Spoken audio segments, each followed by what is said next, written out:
Assalamualaikum warahmatullahi wabarakatuh.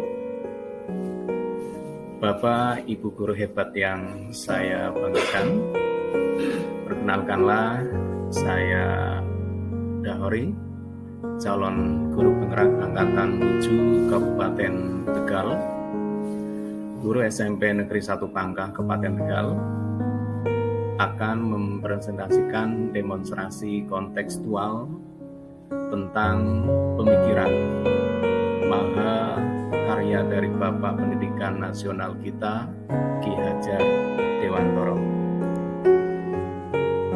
Bapak Ibu guru hebat yang saya banggakan, maha karya yang pertama yang disampaikan beliau adalah pendidikan diartikan sebagai tuntunan dalam hidup tumbuhnya anak-anak, menuntun segala kodrat yang ada pada anak-anak agar mereka dapat mencapai keselamatan dan kebahagiaan yang setinggi-tingginya, baik sebagai manusia maupun sebagai anggota masyarakat.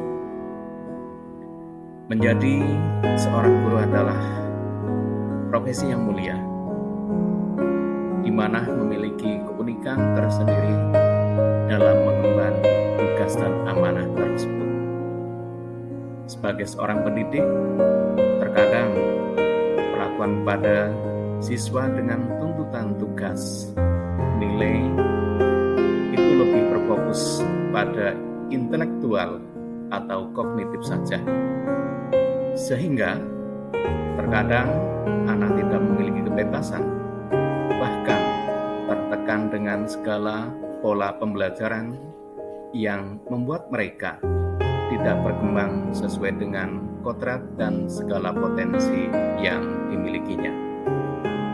Pada akhirnya, anak tersebut tidak bersemangat atau kurang meminati mata pelajaran tertentu, atau semangat untuk belajarnya menjadi berkurang, bahkan melakukan hal-hal yang bertentangan dengan segala aturan yang telah ditetapkan.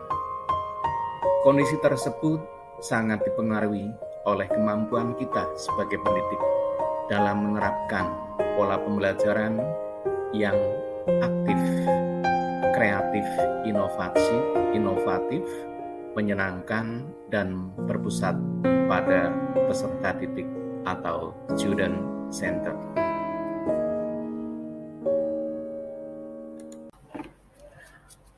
Bapak Ibu guru hebat yang saya banggakan, pemikiran mahakarya selanjutnya dari beliau yaitu semboyan yang sangat populer bagi kita semua, yaitu Ingarso Sungtolodo Ing Madya Mangun Karsa Tutwuri Handayani. Dalam dunia pendidikan, semboyan Ingarso Sungtolodo Ing Madya Mangun Karsa Tutwuri Handayani diartikan di depan kita memberi contoh atau menjadi panutan, di tengah membangun semangat atau ide, dari belakang memberikan dorongan. Sebagai seorang pendidik, kita harus memberikan contoh atau teladan yang baik kepada peserta didik kita, kepada sesama rekan kita, sesama guru, dan seluruh warga sekolah, dan masyarakat pada umumnya. Dari tengah, seorang pendidik harus mampu mengembangkan semangat, menciptakan ide atau berkarya, berinovasi di lingkungan tempat kerjanya atau di tempat tinggalnya. Berikutnya, dari belakang, kita sebagai seorang pendidik harus bisa memberikan dorongan, motivasi, arahan, dan penyemangat pada seluruh warga sekolah dan lingkungan tempat tinggalnya. Jadikan sekolah kita sebagai taman siswa. Sekolah tersebut harus bisa membuat siswa kita merasa nyaman, aman, dan menyenangkan, dapat mengembangkan segala potensi yang dimiliki peserta didik tersebut, menjadikan sekolah itu sebagai rumah kedua mereka. Dan kita semua, Bapak Ibu gurunya, adalah orang tua kedua mereka selama berada di sekolah. Dan tentunya teman-temannya adalah sebagai saudaranya mereka, yaitu kakak adik mereka.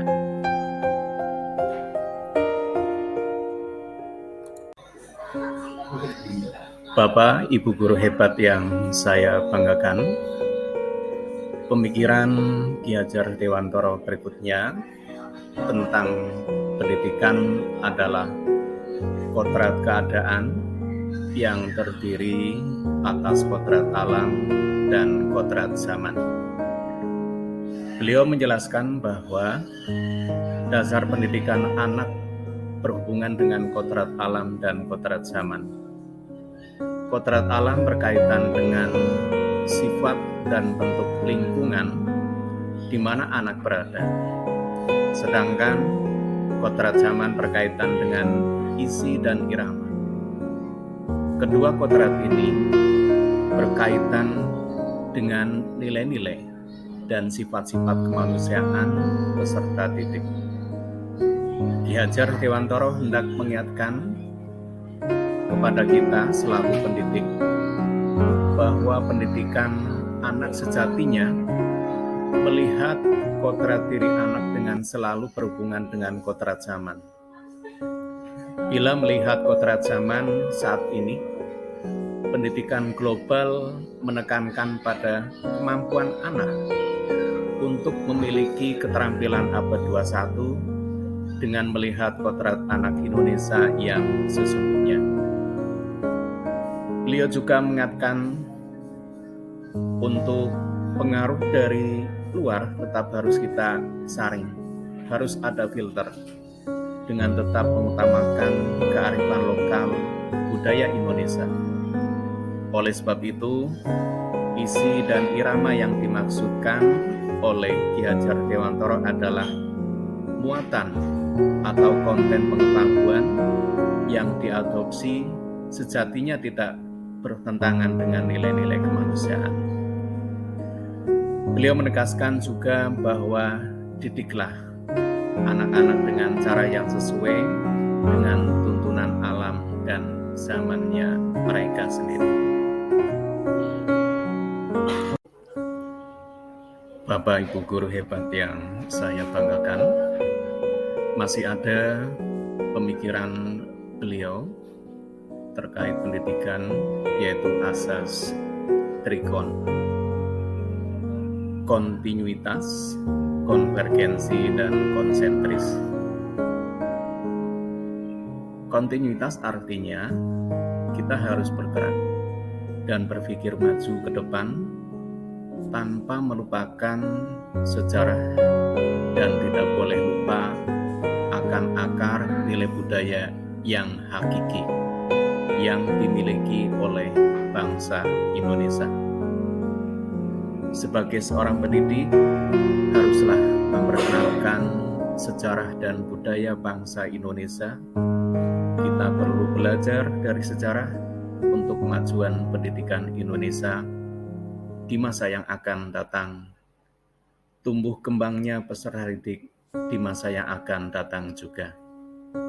Berikutnya, maksud konvergensi artinya pendidikan itu harus berasaskan memanusiakan manusia dan memperkuat nilai kemanusiaan. Seorang pendidik dan seluruh warga sekolah haruslah menanamkan nilai-nilai kemanusiaan kepada peserta didik sehingga melahirkan peserta didik yang pemikirannya penuh dengan kebijaksanaan dalam menyikapi kehidupan di masa yang akan datang. Dan yang terakhir adalah konsentris. Pendidikan harus menghargai keragaman dan memerdekakan pembelajaran. Setiap peserta didik memiliki keunikan masing-masing. Setiap peserta didik memiliki potensi yang mereka bawa sejak lahir. Kita sebagai seorang pendidik dan seluruh warga sekolah haruslah mampu mengidentifikasi dan membaca keunikan dari potensi masing-masing, sehingga peserta didik kita dapat merasakan konsep merdeka belajar.